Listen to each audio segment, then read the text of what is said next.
सुनाना चाहता है, हमें सुनने के लिए कहता है। और हम लोग याकूब का 1 अध्याय,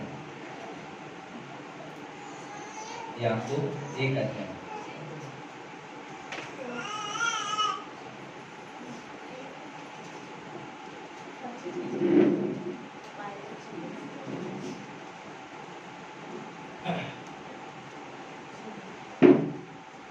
मेरा सबको याकूब 1 अध्याय 22 से 25।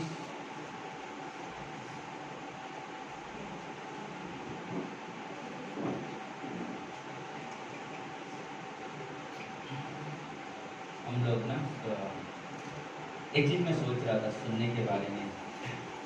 आजकल ना जो माहौल चल रहा था अभी तो कम हो गया है। तो एक बार क्या हो गया कि पति पत्नी हमेशा जब पत्नी कुछ भी बोलती थी पति को तो हमेशा ना अनसुना करके चला जाता था। और जब भी पूछा जाता था बोलता तुम्हारे नहीं सुना ही नहीं मैंने। तो एक दिन ऐसा हुआ कि पत्नी तंग आ गई कि बार बार बोलती है सुनता नहीं मेरा आदमी। तो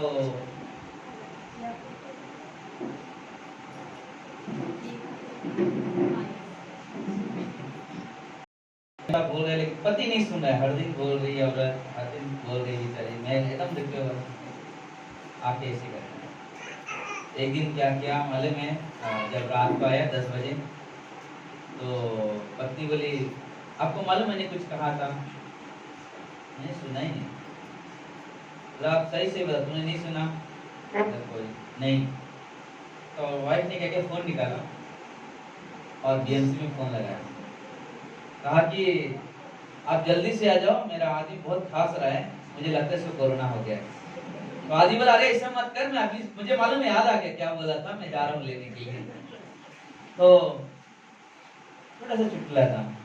तो जब कभी ऐसा हो, क्योंकि आजकल माहौल में ज्यादा आदमी से डर रहा था ज्यादा, लेकिन अब तो परमेश्वर की दया से, परमेश्वर के अनुग्रह से ना लोगों की प्रार्थना परमेश्वर ने सुना, सब कुछ अभी नियंत्रण में आ रहा है। तो जब हम परमेश्वर पे विश्वास करते हैं और जब सुन के जब चलते हैं तो प्रभु भी क्या होता है, आनंद होता है कि मेरे बच्चे हमारे बातों को सुनते हैं और उसे अपने जीवन में उपयोग भी करते हैं। 22 वचन शुरू करते हैं। परंतु वचन पर चलने वाले बनो और केवल सुनने वाले ही नहीं जो अपने आप को क्या करते हैं, धोखा देते हैं। क्योंकि जो कोई वचन का सुनने वाला हो और उस पर चलने वाला ना हो तो वह उस मनुष्य के समान है जो अपना स्वाभाविक मुंह दर्पण में देखता है, इसलिए कि वह अपने आप को देखकर चला जाता तुरंत भूल जाता है कि वह कैसा था। पर जो व्यक्ति स्वतंत्रता की सिद्ध व्यवस्था पर ध्यान करता रहता है वह अपने काम को इसलिए आशीष पाएगा कि सुनकर भूलता नहीं पर वैसा ही करता भी। आइए हम प्रार्थना करें। ये परमेश्वर प्रभु से हम धन्यवाद देते हैं प्रभु, आपकी महिमा, आपकी प्रशंसा, आपकी बड़ाई करते हैं प्रभु। धन्यवाद आज के इस दिन के लिए प्रभु। आप महान परमेश्वर हो प्रभु, अद्भुत परमेश्वर हो और आप हर समय बात करते हो प्रभु। आज भी परमेश्वर हम एक उम्मीद के साथ, एक आशा लगाए हुए आए हैं कि मेरा परमेश्वर जिसको हम विश्वास करते हो वो कुछ कहने वाले हैं जो एक विश्वासी के लिए बहुत ही आवश्यक है। हे मेरे पिता, तू हमारे कानों का अभिषेक कर, हमारे दिल को छू परमेश्वर, ताकि तेरे वचन किस कान से सुने और अपने दिल में रखे और उसे उपयोग करें। ऐसी हमारी विनंती, हमारी प्रार्थना है प्रभु यीशु के नाम से। सुन और उनका पिता आमीन। यहाँ पे एक चीज बता, सुनना मतलब सिर्फ सुनना ही नहीं कि ना सुनते हैं लेकिन उसको उपयोग नहीं करते।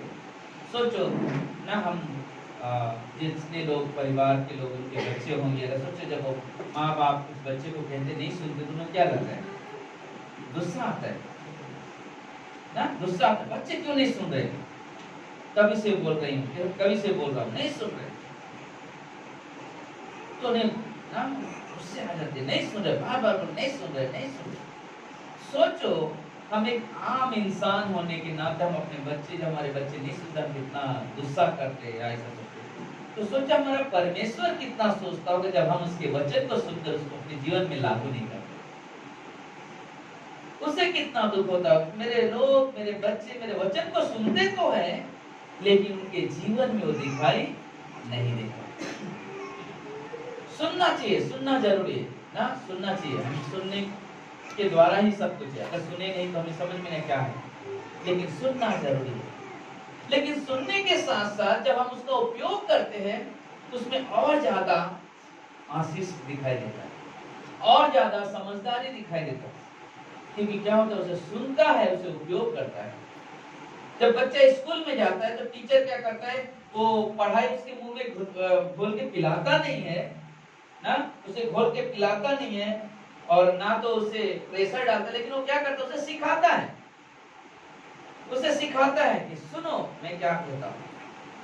और जब वो सुनता है और उसे जब उपयोग अपने जीवन में रखता है, नहीं संभाल कर रखता है, जब एग्जाम की बारी आती है, जब लिखना होता है, तो वो क्या करता है, जब लिखता है और जब उसका रिजल्ट आते हैं तो उसे खुद को मालूम पड़ रहा है कि मैंने जो सीखा था उसे उपयोग कर रहा हूं मैं, इसलिए मेरा रिजल्ट क्या हो गया, अच्छा है। लेकिन अगर वो ये चीज सुन रहा है लेकिन उसे उपयोग नहीं कर रहा है, तो जब फेल हो जाता है बोलता है कि माँ बाप भी नहीं आ रहे, मेरा बच्चा फेल हो गया। पढ़ाई नहीं करता है, पढ़ाई करता है, रेल होता तो पढ़ाई करता है, लेकिन क्या होता है मालूम है, उसे वो रख नहीं पाता है, अपने अंदर रख नहीं पाता है, उसे उपयोग कर सके। इसलिए जरूरी है कि हम जब सुनते हैं तो हम उसे अपने अंदर रखें, उसे उपयोग भी करें, उसे उपयोग भी करें। क्योंकि लूका के 6 अध्याय में 46 वचन में लिखा हुआ है, जब तुम मेरा कहना नहीं मानते हो तो मुझे हे प्रभु क्यों कहते हो? जब तुम मेरी आज्ञा को नहीं मानते हो तो तुम मुझे हे प्रभु क्यों कहते हो? जो कोई मेरे पास आता है और मेरी बातों को सुनकर उन्हें मानता है, तो मैं तुम्हें बताता हूं कि वह किसके समान है। वह उस मनुष्य के समान है जिसने घर बनाते समय भूमि गहरी खोदकर चट्टान पर नींव डाली, और वह जब बाढ़ आई तो धारा उस पर लगी, परंतु वह हिल न सकी क्योंकि वह पक्का बना था। परंतु जो सुनकर नहीं मानता उस मनुष्य के समान है जिसने मिट्टी पर बिना नींव का घर बनाया, उस पर धाराएं लगी और तुरंत गिर कर उसका सत्यानाश हो गया। तो देखिए दो तरह से, एक आदमी क्या कर रहा है, चट्टान पे है, प्लस वो क्या कर रहा है, नींव अच्छा डाल रहा है, और एक बोला कि मिट्टी पे बनाया लेकिन उसने नींव नहीं डाला, इसलिए जब तूफानें आई, बाढ़ें आई, धाराएं यानी कि पानी की लहरें आई, तो क्या जो मिट्टी पे था घर क्या हो गया, गिर गया। लेकिन जो चट्टान पे है लेकिन उसके साथ साथ नींव भी अच्छा है, तो उस पे धाराएं भी आ रही है, प्रेशर भी आ रहा है, लेकिन क्या घर कैसा है, स्थिर है, क्योंकि उसने सुना और उसका क्या किया, उपयोग किया। घर कोई भी आप नहीं देखोगे कि ना ऐसे सीधा ईंट रखा तैयार कर दिया, नहीं, पहले नींव डाला जाता है, खड्डा किया जाता है, जब नींव मजबूत होगा तब ऊपर घर मजबूत होगा। नींव मजबूत नहीं है तो कभी घर मजबूत नहीं हो सकता। अगर हम परमेश्वर के वचन को सुनते हैं और उसे अपने जीवन में सिर्फ सुन के रखते हैं, लेकिन उसे जब उपयोग करते हैं, इसका मतलब जब आपके जीवन में कोई समस्या भी आएगी, तकलीफें आएंगी, तो आप इससे खड़े रहोगे। लेकिन अगर वो वचन आपके पास नहीं है, थोड़ा सा मुसीबत आएगा तो आप क्या हो जाओगे, आपके अंदर वाइब्रेशन आने की, हिलना शुरू हो जाएगा, क्या हो रहा है, क्यों ऐसा हो रहा है हमारे साथ, तो हम ना डगमगाने लगते हैं। लेकिन जरूरी है कि हम सुनना। यहाँ पे बताया तुम लोग सुन रहे हो लेकिन उपयोग नहीं करते, तुम मुझे क्यों प्रभु कहते हो? क्यों प्रभु अगर कहते हो तो उसका क्या करो, पालन भी करो, उपयोग भी करो, मेरे वचन को सुनो, अब उसको अपने जीवन में क्या करो, लागू भी करो, क्योंकि वो जरूरी है, लागू करना जरूरी है। इस रोमियों का 21 में क्या लिखा हुआ देखते हैं, इस कारण की परमेश्वर को जानने पर भी उन्होंने परमेश्वर की योग्य बड़ाई और धन्यवाद न किया, परंतु व्यर्थ विचार करने में लगे रहे, यहाँ तक कि उनकी निर्बुद्ध मन अंधेरा हो गया। मतलब लोग परमेश्वर को जानते हैं फिर भी अंधेरे में चल रहे हैं, फिर भी ऐसा लग रहा है उनको मालूम ही नहीं यीशु मसीह कौन है, उन्हें मालूम नहीं हमारा उद्धारकर्ता कौन है, लेकिन बस चले जा रहे हैं, कैसे भी चले जा रहे हैं, लेकिन वो उनके अंदर नहीं है। हमने पिछले संडे भी कहा था कि अगर हम लोग मानते हैं, वचन में लिखा है कि जहां कहीं भी मेरे नाम से 2 या 3 होते हैं वहां पे परमेश्वर की उपस्थिति होती है, होती है, यहाँ पे होती है। फिर एक चीज हम देखते हैं कि इब्रानी के 13:5 में कहता है, ना तो तुझे छोड़ूंगा ना तो तुझे त्यागूंगा, मैं जीवन के अंत तक तेरे साथ रहूंगा। अगर सोचो कब साथ है परमेश्वर की चर्च में ही नहीं, हर वक्त। अगर हमने उस वचन को समझा है तो हम जानना है, तो अगर हम बाहर भी जाएंगे ना, हम उस वचन को हमेशा मेरा परमेश्वर मेरे साथ है, उसने ना तो मुझे छोड़ा है ना तो मुझे त्यागा है, लेकिन वो क्या कर रहा है, मुझे पकड़े हुए। तो मैं बाहर हूं लेकिन मुझे उसका याद है, मुझे स्मरण है, याद है कि परमेश्वर मेरे साथ है। जब मुझे ये याद होगा तो बुराई की तरफ हम कभी जा नहीं सकेंगे, क्योंकि हमें ये याद लगा नहीं, मेरा परमेश्वर मेरे साथ है, मेरा परमेश्वर मेरे साथ है, मेरा परमेश्वर मुझे देख रहा है कि मैं क्या कर रहा हूं। क्यों? क्योंकि मैं वचन पे विश्वास करता हूं। आप विश्वास करते हो ना? तो बताइए ये हमें बहुत जरूरी है, ये हमें बहुत जरूरी। बताइए हम कहीं भी बैठे बोले कि हमें एक चीज आना से हमारा परमेश्वर हमारे साथ, चाहे हम 3-4 पुरुष एक साथ बैठ के कुछ बात कर रहे, अच्छा कर रहे, परमेश्वर की बातें कर रहे या बुराई कर रहे, फिर भी परमेश्वर हमारे साथ है। लेकिन बुराई जब होती तो परमेश्वर बहुत दुखी होता है, मेरे कहलाते हो लेकिन तुम आपस में बैठ कर प्रभु की मेरी महिमा नहीं कर रहे हो, लेकिन एक दूसरे के ऊपर उंगली उठा रहे हो, और ये परमेश्वर को पसंद नहीं है, ये परमेश्वर को पसंद नहीं। लेकिन जब 4 जन बैठते हैं या 4 स्त्रियां बैठती है और जब मिलकर प्रभु की पढ़ाई करती, प्रभु की बातें करती है, मतलब परमेश्वर भी खुश होता है, परमेश्वर भी खुश होता है। मुझे वो कहानी वापस याद आ गई ना, छोटी बच्ची याद है ना, छोटी बच्ची मम्मी पड़ोसी के पास जाके बैठती है और पड़ोसी के पास बैठने के बाद हमेशा चाचा की बुराई, चाची की बुराई, यानी कि देवर की बुराई, देवरानी की बुराई, सास की बुराई, हमेशा वही चीज चल रहा है। तो छोटी बच्ची उसको देख रही है। एक दिन अपने घर में लेटी हुई है मम्मी के साथ, तो मम्मी बोलती, मम्मी तू प्रभु पे विश्वास करती? हाँ। बोले नहीं मम्मी तू सही बता, कंचन बाहर है, सही बताओ कि प्यार करती नहीं, कुछ भी बोलते रहती है। नहीं मम्मी सच पूछ रही हूँ मैं, क्या तू सचमुच परमेश्वर से प्यार करती है? बोले हाँ। बोले तू प्यार करती है तो जब तू बाजू वाले आंटी के घर में जब बैठती है, बात करती है, तो वहां तो एक भी प्रभु की बातें नहीं सुनाई देती है, वहां तो सिर्फ उनकी बातें होती है। अगर तू प्रभु से प्रेम करती होती तो उस औरत से भी, वो पड़ोसी आंटी से भी तू परमेश्वर की ही बातें करती, किसी की बुराई नहीं करती। बोले सुनना बहुत जरूरी। सुन क्या है? बोले अक्सर होता है जब 4 आदमी एक साथ बैठते हैं ना, स्त्री या पुरुष कोई भी, अब कहीं ना कहीं कुछ ना कुछ फूट ही जाता है ना, कहीं ना कहीं फूट ही जाता है। लेकिन कभी कभी ऐसा चीज फूट जाता है कि किसी घर में आग भी लग जाए, तो हमें बहुत अपने आप को संभालना है। कोई ऐसे शब्द उपयोग मत करो कि किसी घर में कोई समस्या को ना क्या बोलते, प्रॉब्लम खड़ा हो जाए, समस्या खड़ी हो जाए। बोलते बात वो करो, अगर प्रॉब्लम है भी तो उस प्रॉब्लम में उनको सांत्वना देने वाले, सांत्वना। परमेश्वर बता ना, गिरे हुए को परमेश्वर क्या करता है? उठाता है। क्या जक्कई इस लायक था कि प्रभु के में तेरे घर में आना है?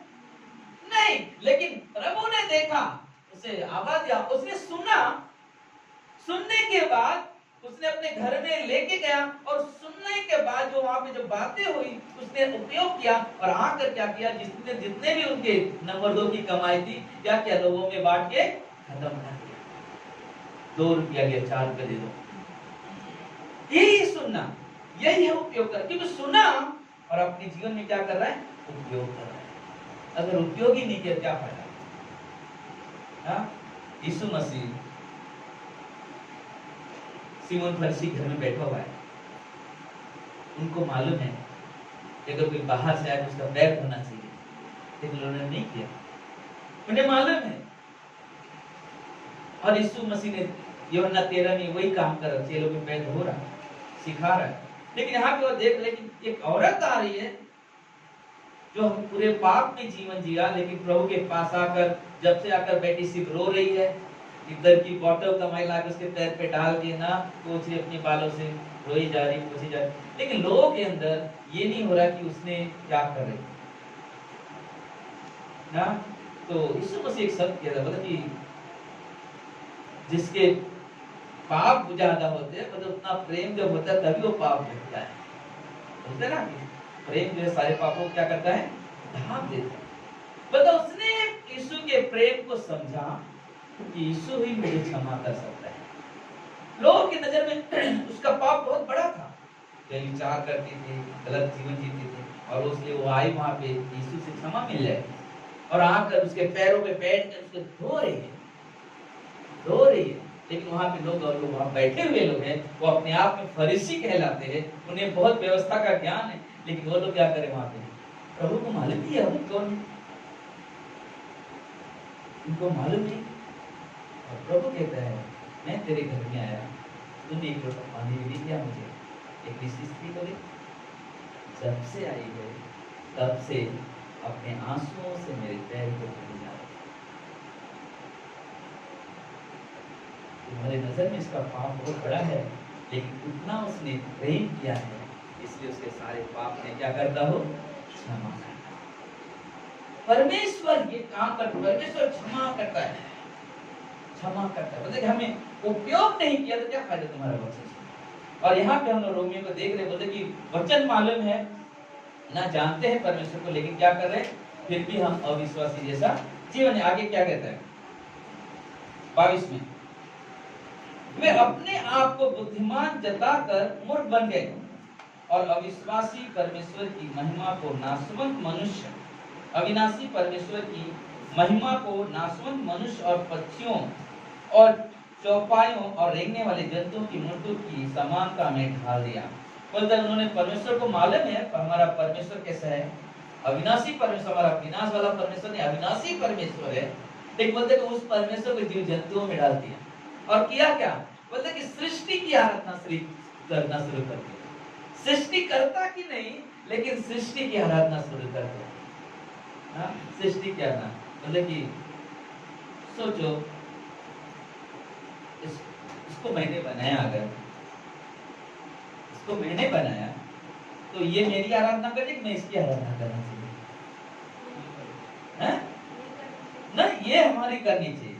तो मतलब वैसे ही परमेश्वर अगर हमें बनाया है और जानवरों को भी बनाया है, लेकिन हम क्या कर रहे हैं, हम जिस परमेश्वर ने हम सबको बनाया उसको छोड़ करके हम ये जानवर जिसे परमेश्वर ने खुद बनाया, तो हम क्या कर रहे हैं, जो हमारे हम तो इंसान है, वो जानवर, हमने उसको जानवर को क्या किया, परमेश्वर बना दिया।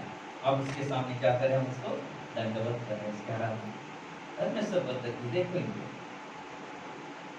क्या सुना उन्होंने कि किसी की प्रतिमा बना के उसके सामने दंडवत ना करना।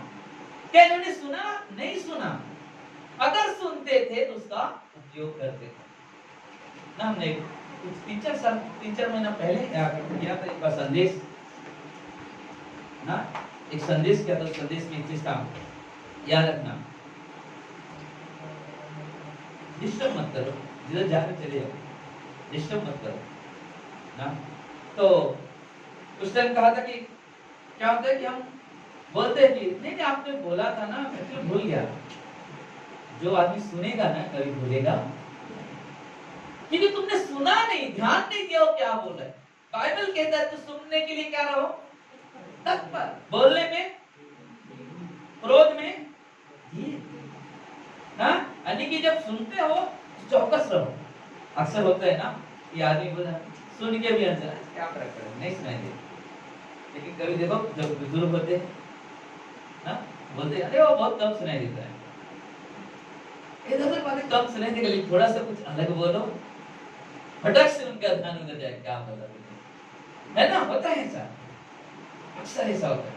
हम लोग बचपन में बहुत, हम जब कलकत्ता में थे ना, तो हम लोग, हमारे घर के सामने तालाब था, तो हम लोग अक्सर एक बुढ़ी औरत सोती थी पर खाट के ऊपर, तो हम लोग हमेशा क्या करते थे, उससे खाट उठा के साथ में लेके जाते थे, 4-5 लड़के लोग, आप तालाब के साइड में छोड़ के आते थे। और जब वो रात को जब पानी उठने की जरूरत थी तो उसका पैर पानी के अंदर जाता था, तो रात को गाली देते थे, तो मस्ती कर देते हो। बट देखते हम लोग कितना बड़ा भी इंसान, बड़े कि मैंने सुना नहीं है, लेकिन जहाँ पे अपने जीवन में लागू करने की बात आती है, वहाँ पे हम पहले बता दें सच्चाई है, वहाँ पे हम सुन के भी अनसुना हो जाते हैं। जो क्यों मेरा जीवन बदल सकता है, हम उसे सुनते नहीं हैं, हम उसे उपयोग नहीं करते।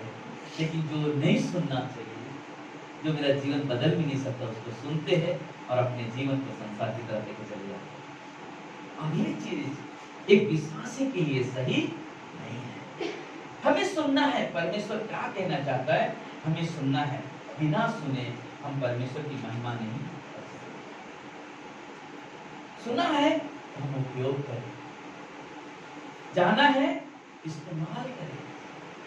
भूख लगाए, इसको समझो, अभिषेक को भूख लगाए, होता है मम्मी बहुत भूख लगाए, तो बोला खाना है ना उधर, मम्मी भूख लगाए, खाना है उधर, मम्मी भूख लगाए। सोचो ऐसा बोलते कुछ मिलने वाला है? लेकिन जब उन्होंने बोला उधर खाना है, और जब उठा के खाएगा तब तो भूख मिटेगी। लेकिन अगर मैं खा ही नहीं रहा हूं तो क्या फायदा, मैं सिर्फ बोलते ही रहूंगा भूख लगेगी। मुझे मालूम है परमेश्वर कहता है, मुझे मालूम है परमेश्वर कहता है, क्या कहता है, अपने समान अपने पड़ोसी से प्रेम करो। लेकिन जब हम उपयोग नहीं करते, इसका मतलब हमने सुना नहीं है। लेकिन जब उपयोग करते हैं तो आप मालूम है क्या होता है, वहां पे परमेश्वर कहता है ये मेरा विश्वास योग्य बेटा। और इसलिए जब प्रकाशित वाक्य का पहला, दूसरा, तीसरा अध्याय पढ़ोगे, वहां पे 7 बार कहता है कि सुनो आत्मा कलीसिया से, 7 बार लिखा हुआ है कि आत्मा कलीसिया से क्या कहते, सुनो। बल्कि सभाओं में पवित्र आत्मा बातें करता है और वो कहता है सुनो कि कलीसिया से क्या कहा जा रहा है, सुनो क्या सुनाई दे रहा है, सुनो। सुनना बहुत जरूरी है। आगे कहता है क्योंकि उन्होंने परमेश्वर की सच्चाई को बदलकर झूठ बना डाला और सृष्टि की उपासना और सेवा की ना की सृजनहार की। लोगों ने ये काम करना शुरू कर दिया, परमेश्वर को ना दुख होने लगा। एक माँ बाप अपने बच्चे को पाल पोस के सब कुछ बड़ा करा और अचानक वो बेटा बोलता है कि तू मेरी माँ नहीं है, तू मेरा बाप नहीं है। कितना दुख होता होगा उस माँ बाप को, तू मेरी माँ नहीं, तू मेरा बाप नहीं। सोचो तो परमेश्वर कैसे चीज करके, जब उसने खुद हमें सृष्टि बना, यानी कि सृजन है, बनाया है, वो हमें अपनी माँ की कोख में उसने भेजा है, तो कैसा। मालूम मेरे बच्चे मंगलवार से आ जाए मेरे बच्चे लोग, तो मैं एक दिन बैठा हुआ था, मैं मेरी वाइफ, मैं ऐसी बात कर रहा था कि सोचो हमारे बच्चे होते हैं 3-4 दिन के लिए वहाँ पे गए, हम लोग कितना फीलिंग महसूस करेंगे, हमारे बच्चे कहाँ है, कब आएंगे। लेकिन जिनके पास संतान को बेचारे कैसे जीवन, मैं सोच रहा हूँ कि जिसके पास नहीं है वो कैसे दिन काटते होंगे, जिनके पास कोई आशा नहीं है, जिनके पास कोई उम्मीद नहीं है ना, उनके अंदर भी एक दुख होता होंगे, अफसोस करते कोई भी मेरा हो। और वो चीज हमें बहुत जरूरी, क्योंकि हम लोग जब ऐसी जब सोचते बारे में, हम तो धन्यवाद हो कि हमारा कोई रहे या नहीं, लेकिन परमेश्वर हमारा पिता है और वो हमें संभाल रहा है, वो आपको संभाल रहा है ना, वो हमें संभाल रहा है, वो हमें देख रहा है, हर तरह से हमारे साथ है। लेकिन जरूरी है कि वो क्या कहता हमें सुनना जरूरी है, उसका सुने, वो परमेश्वर क्या कहना चाहता है हम उसे सुने, उसकी बातों पर ध्यान करें, वो क्या कहना चाहता है। इफिसियों का 5 अध्याय खोलो,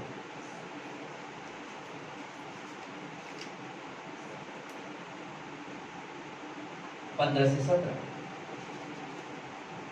यहाँ पे लिखा हुआ है। इसलिए ध्यान से देखो, इसलिए ध्यान से देखो कि कैसी चाल चलते हो। इसलिए ध्यान से देखो कि तुम कैसी चाल चलते हो, निर्बुद्ध के समान नहीं पर बुद्धिमान के समान चलो। किसके समान चलो? बुद्धिमान के समान। कैसे हम लोग को मालूम पड़ेगा कि एक आदमी बुद्धिमान है और एक आदमी निर्बुद्ध है? सोचो, दो आदमी है और दोनों को कहा जा रहा है ना, उधर दो बॉटल पड़ा हुआ है, एक में पानी एक में पानी नहीं है, लेकिन कहा जा रहा है कि तुम जाओ, तुमको तो प्यास लगा, जाओ वहां से पानी ले लो। तो वहां पे भाग भाग के गए, लेकिन उनको नहीं मालूम कि दोनों में पानी है। सॉरी, एक में पानी एक में नहीं है। उनको लगा बॉटल पानी होगा, लेकिन क्या किया, दोनों भाग के गए, उठाया। लेकिन उठाने समय उन्होंने ध्यान नहीं दिया क्या उठा रहे, उनको बॉटल ही दिखाई। लेकिन जिसने भरा हुआ पाया वो क्या बोलेगा? वाह, देखा मुझे मिला है। क्योंकि जब मैं दौड़ रहा था तो मैंने देखा, क्योंकि वो जो खाली था वो हवा से क्या हो रहा था, हिल रहा था। अगर उसके अंदर पानी होता तो हिलता नहीं था। इसलिए मैंने जब भागा तो मैंने उससे पकड़ा जो हिल लिया, तो उसके अंदर पानी। दोनों आदमी है, लेकिन एक निर्बुद्ध बन गया क्योंकि उसने समझ नहीं पाया कि किसमें पानी है किसमें। जब हम परमेश्वर के वचन पढ़ते हैं, जब हम उसे उपयोग करते हैं या जब नहीं करते, तो बोला दोनों हमारे पास है। जब हम उपयोग करते हैं हम उस बुद्धिमान के समान है जिसने बॉटल को देखा कि उसने भरा हुआ, तब उसको जाके उठाया। और अगर हम उसे उपयोग नहीं करते, हम उस मनुष्य के समान है, सिर्फ हमने दौड़ा उठा लिया, देखा तो खा ली ना। हमें वैसा नहीं, लेकिन हमें एक बुद्धिमान मनुष्य बनकर ना चलना, इस संसार में जीना, मतलब निर्बुद्ध के समान नहीं चलना। अवसर को बहुमूल्य समझो क्योंकि दिन बुरे हैं। अवसर को बहुमूल्य समझो।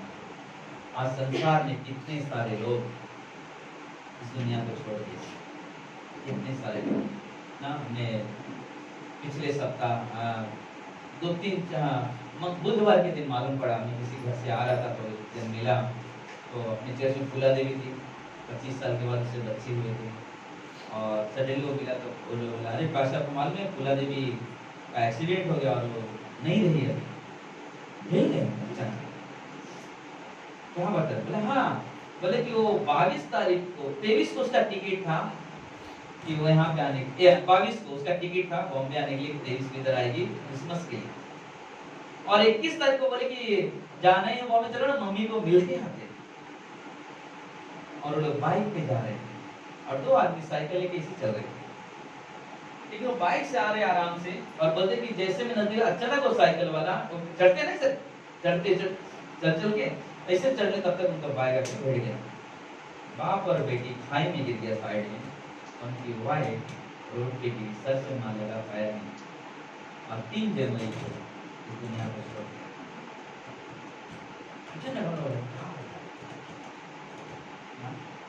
इस समय में ना ऐसे समय आ रहे, क्यों हम अपने आप को, उनकी गलती नहीं है, मैं नहीं बताना, ये नहीं पता गलती कहने का मतलब क्या, रियल में दिन बुरे, हम अपने जीवन को संभालें, अपने जीवन को उस परमेश्वर के वचन के अनुसार संभालना सीखें, जिससे परमेश्वर को महिमा दे सके।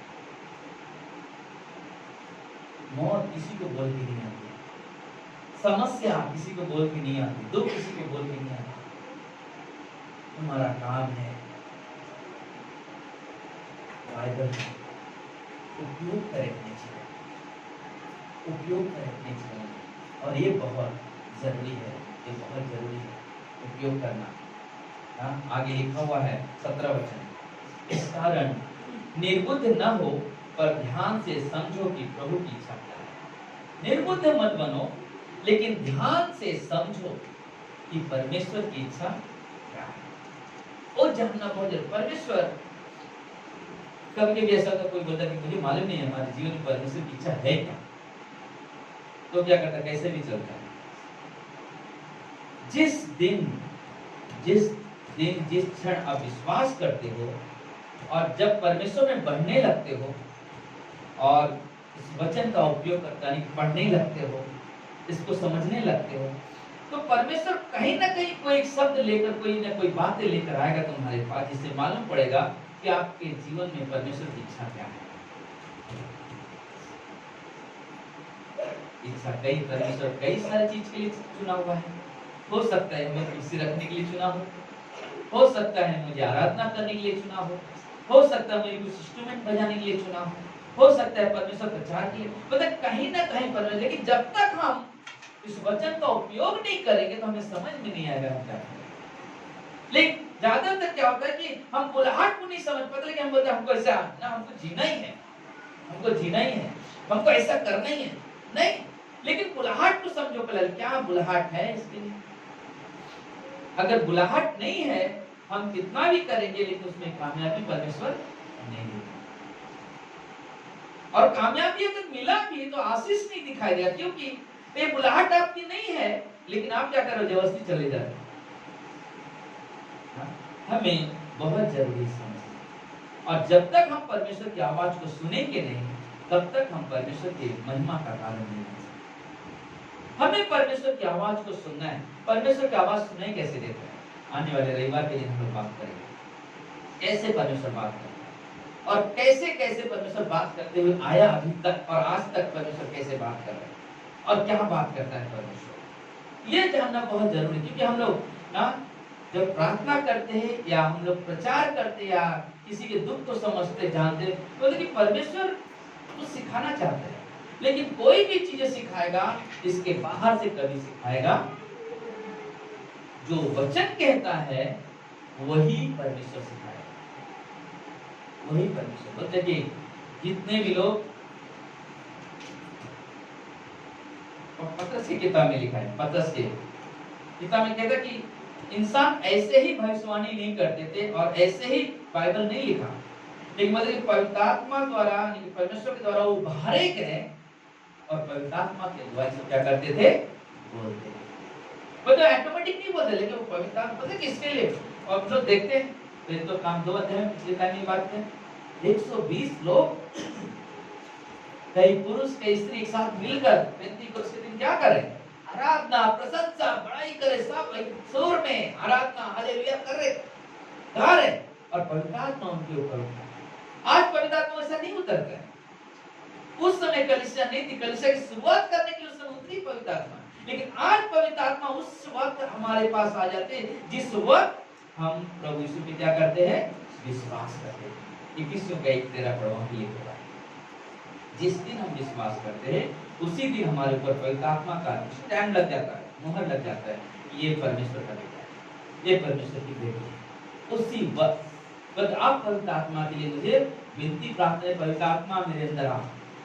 नहीं, हाँ, एक अविश्वासी को जरूरत है, वो बोल सकता है कि मुझे पवित्र आत्मा की जरूरत है, और वो उस वक्त मिलेगा जब वो प्रभु यीशु पे क्या करेगा, विश्वास करेगा। बिना विश्वास से नहीं मिलेगा। और जो जरूरी है वो जरूरी है, क्योंकि बाइबल सिखाता है और हमें बाइबल को जानना है। हम लोग अगले संडे बात करेंगे, लेकिन आज की दिन की चीज हम सुनने वाले हैं। जब हम देखते हैं पहला कलीसिया स्मरणा की कलीसिया के बारे में, जब यूहन्ना लिखता है वहां पे, परमेश्वर उसके द्वारा बात करता है। परमेश्वर बोलता है कि तू बहुत मेहनती है, बहुत मेहनत करता है, तेरे अंदर इतना ज्ञान है कि कोई झूठा अगर सिखाएगा या झूठ बोलेगा तो परख लेता है ये गलत बोल रहा है। बहुत अच्छा तेरा विश्वास है, बहुत अच्छा काम कर, लेकिन 4 वचन में कहता, लेकिन मुझे तेरे विरुद्ध एक चीज कहना, मुझे सब कुछ अच्छा बोला, लेकिन मुझे तेरे विरुद्ध एक बात कहना। क्या?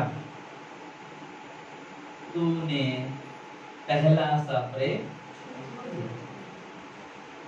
मतलब सब कुछ अच्छा है तेरे पास, अच्छा ज्ञान है, सब कुछ है, लेकिन एक चीज की कमी जो मुझे ना कहना है तुझसे, कि पहला सा प्रेम तूने छोड़ दिया। अभी गीत गाया ना, पहला सा प्रेम तूने। अभी भी वक्त है, तौबा करो, अभी भी वक्त है, माफी मांगो परमेश्वर से, लौट आओ। यीशु आज भी बाहें फैला खड़ा हो, अरे वो गाना बहुत अद्भुत गाना ना, परमेश्वर आज भी बाहें फैला खड़े हुए, आओ मेरे पास आओ, बोझ से दबे हो, पाप से दबे, मेरे पास आओ, परमेश्वर बुलाता है, परमेश्वर बुलाता है, मैं प्यार करता हूं। आगे इसी प्रकार से आगे लिखता है कि तुम्हारा जीवन सब कुछ अच्छा है, लेकिन मालूम है ना तो तुम ठंडा हो और ना तो तुम गर्म हो। अगर ठंडा होते तो समझ में आता है ठंडा है, गर्म होते तो मालूम पड़ता गर्म, लेकिन तुम ना तो ठंडा ना तो गर्म, ना तो तुम कैसे हो? बोलता हो ऐसा लगता है उल्टी कर, बोलते उस योग्य नहीं। इसलिए भी हमने पढ़ा ना, दिन बुरे हैं, अपने जीवन को परमेश्वर के वचन से संवारो, परमेश्वर की आवाज को सुनो, परमेश्वर क्या कहना चाहता है, क्या कहना चाहता है, परमेश्वर की आवाज को सुनो। और जब सुनते हो तो पहला ये भी चीज है, सुनने के साथ बाइबल में देखो क्या बाइबल में ये बात कही हुई है, उसके बाद ही उसका उपयोग करो, उसके बाद ही उपयोग करो। लेकिन कोई ऐसी बात उपयोग मत करो जो बाइबल में कहा, क्योंकि यीशु मसीह ने खुद अपने नाम से अधिक परमेश्वर के वचन को क्या किया, ऊंचा उठाया, महत्व दिया। आप देख सकते जब 40 दिन 40 रात उपवास है, तो क्या रोटी नहीं बना सकता था पत्थर को? आसान था उसके लिए, लेकिन वो बोला सुन, मनुष्य केवल रोटी से नहीं, लेकिन परमेश्वर के मुख से निकलने वाले वचन से क्या रहेगा? क्या बोल नहीं सकता था मैं तो प्रभु का बेटा हूं, अरे तो क्या बात कर, अभी रोटी बना के देता। लेकिन बोला सुन, नहीं, मेरी बात को ध्यान से सुन, उसको ध्यान दिला, सुन, मेरा परमेश्वर जो कहता है उससे जीवन प्राप्त होती है। मैं रोटी खाऊंगा, शारीरिक मजबूती मिल जाएगी, लेकिन मेरे प्राण को अगर मजबूती चाहिए, मेरी आत्मा को मजबूती चाहिए, तो मुझे इस भोजन की जरूरत है। हालेलुया, ये भोजन की जरूरत है, ये वचन की जरूरत है, ताकि हम इसे उपयोग करें। सुना है वचन, उपयोग करें, लेकिन वो हमारे जीवन के वचन को सुनने वाले ही नहीं, परंतु उस पर चलने वाले। जब ऐसा करेंगे, अरे में आपके जीवन से बहुत कुछ जीवन मिल जाएगा।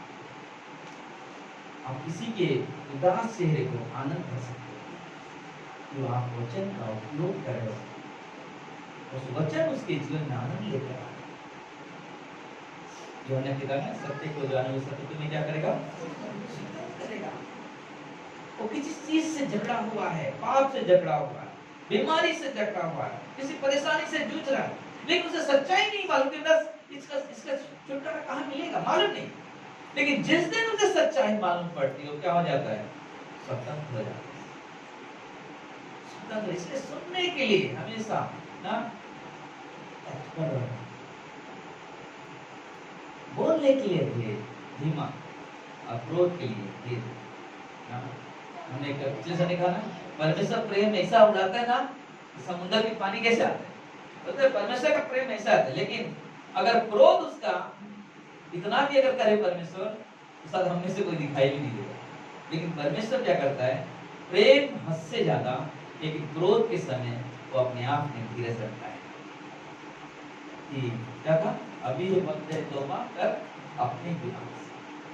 नहीं, अभी भी वक्त है, इसलिए क्या कर रहा है?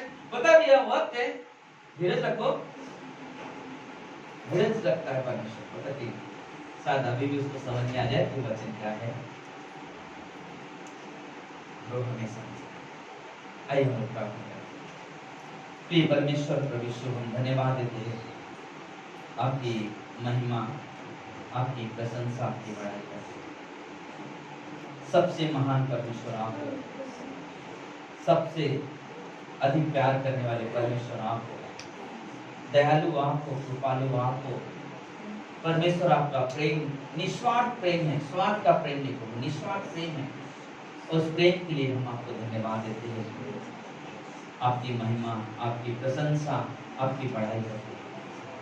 हे स्वर्ग में विराजमान परमेश्वर, आपको कोटि कोटि धन्यवाद देते हैं। सारा आदर, सारा महिमा, सारा गौरव प्रभु हम निर्बल इंसान हैं, कहीं ना कहीं लड़खड़ा जाते हैं। हे मेरे पिता, हे मेरे परमेश्वर, अपनी दया, अपने अनुग्रह के हाथ बढ़ा परमेश्वर, और हमारी निर्बलताओं को दूर कर प्रभु, क्योंकि तेरा वचन कहता है कि तेरी सामर्थ निर्बलताओं पे प्रकट होती है। इसलिए मेरे महान परमेश्वर, मेरे दयालु कृपालु परमेश्वर, हम सब तुझसे विनती करते हैं, मांगते हैं परमेश्वर, प्रभु दया कर, अनुग्रह कर परमेश्वर, जो तूने जक्कई पे किया, जो तूने 12 वर्ष से लहू बहने वाली स्त्री के किया, जो तूने उस अंधे व्यक्ति के ऊपर किया जिसने तुझे पुकारा है, दाऊद की संतान उस पर दया कर। मेरे प्रभु, वो दया, वो अनुग्रह आज हमारी जरूरत है, कि तेरे बगैर हम कुछ नहीं है परमेश्वर, तेरे बगैर हम कुछ नहीं। मेरे पिता, मदद करो, सहायता करो, ऐसे हमारी विनंती, हमारी प्रार्थना है प्रभु। धन्यवाद देते हैं परमेश्वर, आपकी स्तुति, आपकी प्रशंसा, आपकी बड़ाई करें। सबकी आंखें बंद हो, सबके सर झुके हुए। अगर आपने अभी तक अपने जीवन को प्रभु यीशु को समर्पित नहीं किया है, आज प्रभु यीशु आपको निमंत्रण दे रहा है। आज प्रभु यीशु आपको बुला रहे हैं, क्योंकि आज से 2000 साल पहले प्रभु यीशु दुनिया में आए, हमारे लिए दुख उठाया, क्रूस पर मर गए, कब्र में गए, तीसरे दिन जीव थे, और आज जीवित परमेश्वर है। और बाइबल कहता है लूका 19:10 में कि प्रभु यीशु खोए को ढूंढने और उनका उद्धार करने के लिए आए।